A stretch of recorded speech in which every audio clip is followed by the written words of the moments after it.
Bismillahirrahmanirrahim. Assalamualaikum warahmatullahi wabarakatuh. Halo teman-teman sobat Briling, berjumpa lagi di channel aku. Di episode kali ini saya tidak membahas materi yang menarik bagi Briling ya teman-teman, tapi saya akan membahas tentang pertanyaan-pertanyaan teman-teman yang ada di kolom komentar YouTube khususnya.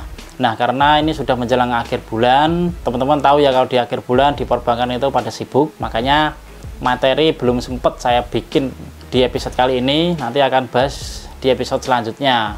Dan sebenarnya saya juga akan membahas nih tentang agen mandiri juga, tapi materinya juga belum saya siapkan. Jadi di kesempatan kali ini saya akan membahas beberapa pertanyaan saja yang ada di kolom komentar yang sudah saya pilih bagi teman-teman. Nah, sebelum saya bahas, kita simak dulu video bumper yang mau lewat berikut ini.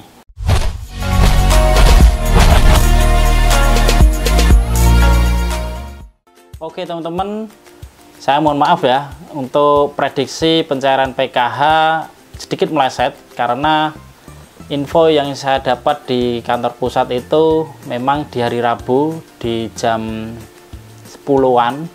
Nah, infonya kan selamat siang Bapak dan Ibu yang berbahagia, menginformasikan bahwa kantor pusat akan memindah bukukan dana PKH periode Mei sampai Juni gelombang 1 sampai 7 tahun 2024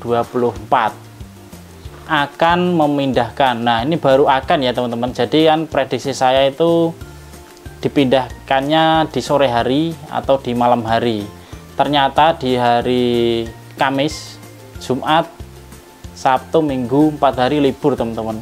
Jadi mau nggak mau pemindah bukuannya kan harus diundur. Kalau nggak jadi di hari Rabu itu, ternyata diundurnya tepat di hari ini, di hari Selasa. Itu PKH sudah cair ya teman-teman, itu di siang tadi ya, walaupun meleset beberapa hari karena kena libur, kantor pusat ternyata ikut libur juga teman-teman. PKH sedikit meleset, mohon maaf teman-teman, namanya juga prediksi. Terus untuk BPNT kapan? Untuk kalau BPNT saya belum dapat bocorannya, tapi secara pengalaman sebelum-sebelumnya BPNT itu biasanya cair di akhir bulan atau enggak di awal bulan teman-teman. Nah, teman-teman silahkan tandain sendiri, untuk BPNT itu biasanya cair setelah PKH cair. Nah, jadi sebentar lagi mungkin juga cair BPNT-nya. Jadi teman-teman siap-siap saja untuk dananya, jangan sampai kehabisan. Masih ada dana talangan dari Bank Raya untuk bisa digunakan. Nah, itu ya solusinya. Terus kita lanjut ke pokok materi yang utama, yaitu saya akan menjawab pertanyaan di kolom komentar teman-teman yang sudah saya pilih ya. Jadi pertanyaan teman-teman yang belum saya bacakan mohon bersabar, nanti kalau ada waktu pertanyaannya yang unik pasti akan saya balas, dan pasti kalau saya bisa menjawabnya ya. Oke, pertanyaan pertama ini datang dari Ahmadi 4716. Ini ada pertanyaan, kira-kira menunggu berapa lama proses pengajuan Briling Mobile di approve. Terus pertanyaan yang hampir sama ya ini jadi Hadi Rusadi 6621 mau tanya status daftar Briling di approve berapa lama ya.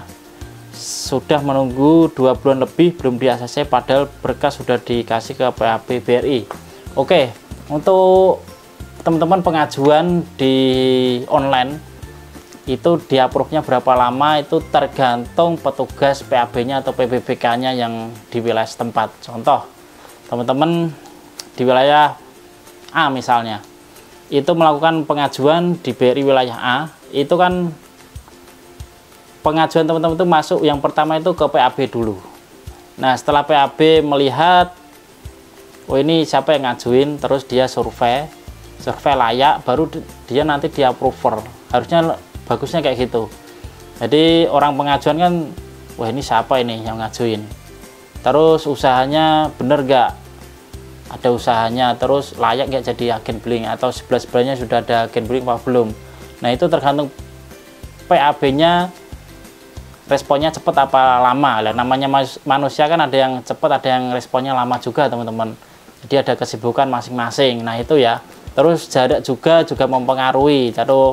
Dari kantor cabang ke tempat teman-teman agak jauh, itu juga mempengaruhi lama prosesnya. Harusnya kalau PAB itu mau ngapprove itu disurvei dahulu kebenarannya, data yang ada di lapangan. Kalau udah benar dicocokin semua layak dan dicek di kantor pusat ini memang masih ada kuota untuk di desa tersebut, harusnya sudah di-approve. Nah, setelah di-approval PAB nanti masih eskalasi lagi ke atasannya lagi yang ada di kantor cabang. Nah, dari kantor cabang ini approval, baru nanti masuk ke Kanwil, kantor wilayah. Nah, di kantor wilayah nanti approval juga teman-teman oleh kabaknya. Kalau kabaknya udah di approval, baru teman-teman nanti mendapatkan username dan password Briling-nya. Itu ya, untuk proses-prosesnya sudah saya jelasin sebenarnya di awal-awal video. Nanti klik link ada yang di bawah kalau teman-teman bingung proses pengajuan mesin edisi di Briling itu kayak apa. Jadi sudah terjawab ya, berapa lamanya itu tergantung petugasnya. Terus pertanyaan selanjutnya, kalau pencairan BPNT biar nggak ada potongan harus di sama bank ya bang. Terus emang kalau sama bank itu nggak ada potongan admin apa gimana? Nah, untuk pencairan bansos itu kan dibagi menjadi beberapa bank ya teman-teman. Yang biasa yang ada di lapangan ditemuin kan ada Bank BRI, ada Bank Mandiri, ada Bank BNI. Nah, bank-bank penyalur ini mempunyai edisi masing-masing. Jadi teman-teman kalau di lapangan menjumpai kartu bank lain, PKH dari bank lain kan ada kodenya. Kalau kartunya mah sama, merah putih semua, tapi di belakang kan ada logo banknya itu teman-teman. Kalau banknya BNI, teman-teman agen Briling gesek di situ pasti ada biaya adminnya. Nah, berbeda lain cerita teman-teman, kalau dapat PKH BRI gesek dia di Briling pasti ya nggak ada adminnya. Kebalikannya juga, kalau teman-teman agen BNI 46 dapat kartu PKH dari BRI ya sama aja kena admin. Nah, itu ya solusinya. Kalau beda bank kena admin. Adminnya berapa? Kalau nggak salah 6.500. Sudah saya jawab. Terus teman-teman bingung mau pilih edisi mana. Nah, teman-teman silahkan cek di lapangan teman-teman apakah di situ PKH kebanyakannya dari bank apa. Contoh dari kalau kebanyakan dari Bank Mandiri, ya langkah baiknya teman-teman ngajuin edisi bansos dari Bank Mandiri. Nah, kalau kebanyakan dari BRI ya mau nggak mau teman-teman harus ngajuin edisi Briling biar kalau gesek di tempat teman-teman itu kartu bansos ini gratis. Oke, lanjut di pertanyaan selanjutnya. Ini datang dari user nggak ada namanya ya. Bang, apa bisa beli edisi tanpa jadi agen Briling? Jawabannya bisa. Edisi itu bukan hanya agen Briling ya teman-teman. Jadi banyak perbankan sekarang sudah mengeluarkan edisi masing-masing. Ada Briling, ada Mandiri Agen, ada BNI 46, terus ada Abang Jet1 dan lain-lainnya teman-teman. Banyak masing-masing perbankan itu mengeluarkan edisi laku pandai. Nah, jadi kalau misalnya abang ini nggak mau jadi agen Briling, mau bisa beli edisi, bisa. Di online shop kan sudah disediakan edisi yang bisa perjualbelikan. Nah, itu edisinya biasanya edisi dari ya Bank B sama edisi dari semacam aplikasi ya. Teman-teman udah tahu pokoknya. Aplikasi dari BW dan lain-lain. Terus Postpay itu juga punya edisi ya. Nah, itu bisa digunakan juga. Jadi tanpa harus menjadi agen Briling. Dengan catatan teman-teman nggak boleh pasang spanduk Briling ya kalau bukan menjadi agen Briling. Ini merugikan agen Briling yang lain. Oke, selanjutnya ini datang dari Femisel 8150. Nah, sekarang daftar agen Briling syarat nggak masuk akal. Kemarin saya daftar 1 tahun harus nabung 6 juta 1 tahun. Selama 5 tahun baru bisa diambil selama 8 tahun. Jadi saya urungkan untuk jadi agen Briling, Mas. Nah, untuk daftar agen Briling itu nggak perlu kayak gini ya. Ini oknum-oknum saja teman-teman. Kalau saya sekilas dari baca ini, ke 1 tahun harus nabung 6 juta 1 tahun selama 8 tahun ini, saya mengarah ke anak perusahaan ya. Teman-teman tahu sendiri ya kalau asuransi dari Bank BRI itu apa. Nah, itu saya mengarah ke situ ya, tapi saya tidak menuduh nih. Saya bicara oknum ya. Kalau daftar agen Briling itu simple, sudah saya jelaskan juga di channel ini. Daftar agen Briling itu teman-teman harus punya KTP warga negara Indonesia, punya rekening BRI, terus punya usaha, terus tidak berdekatan dengan agen Briling yang lain. terus udah saya jelasin di channel ini teman-teman. Nanti silahkan klik link yang ada di bawah. Cara syarat-syarat mendaftarkan gambling itu sangat mudah sebenarnya. Oke, saya lanjut. Pertanyaan yang lain ini sudah terjawab ya, ini hanya oknum tertentu. Ini pertanyaan selanjutnya datang dari Flash Kit. Kalau empos saya dari pertama dapat sampai sekarang tidak bisa pakai SIM card, jadi bisa hanya pakai WiFi. Oke, teman-teman yang sudah dapat edisi empos itu kan ada SIM card yang bawaan dari Bank BRI nya. Nah itu SIM cardnya itu kadang-kadang kita mempercepat waktu ini teman-teman, itu kita salurin dulu. Nanti untuk masalah sinyal biasanya nanti kita daftarkan secara berurutan atau antrean di kantor pusat, karena kan di kantor pusat kan mengantri nih untuk pendaftaran SIM card. Berhubung satu Indonesia kan banyak, kita salurin dulu mesinnya biar bertransaksi, pakai WiFi dulu, apa sambung ke tethering HP juga bisa. Nah untuk pendaftaran SIM card itu teman-teman tunggu saja. Kalau memang dirasa udah kelamaan, udah 1 tahun nggak aktif, hubungi lagi petugas PBBK nya untuk mengaktifkan SIM cardnya. Karena untuk SIM card itu teman-teman itu dapat free kuota dari Bank BRI bebas.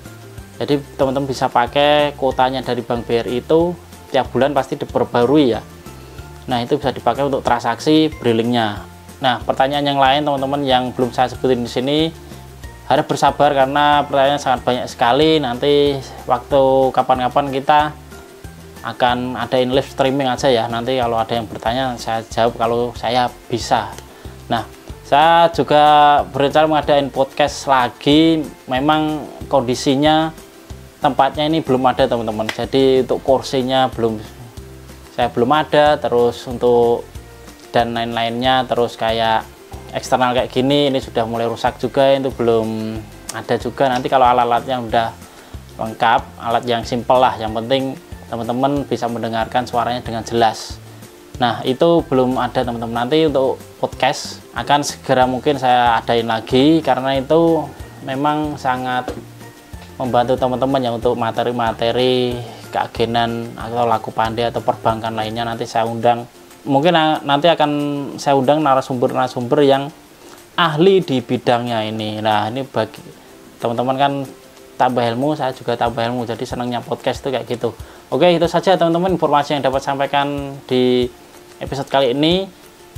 Tunggu saja untuk episode selanjutnya, saya akan membahas tentang Mandiri Agen, tentang kelas-kelasnya itu ada apa saja, dan cara mendapatkan mesin edisinya itu bagaimana. Itu sangat mudah teman-teman sebenarnya. Oke, jangan lupa like, komen di bawah jika ada pertanyaan, dan tentu saja subscribe channel ini agar lebih berkembang. Dan saya mohon maaf jika ada kesalahan. Jangan lupa sholat 5 waktu itu yang paling utama. Saya mundur diri, sampai jumpa. Wassalamualaikum warahmatullahi wabarakatuh.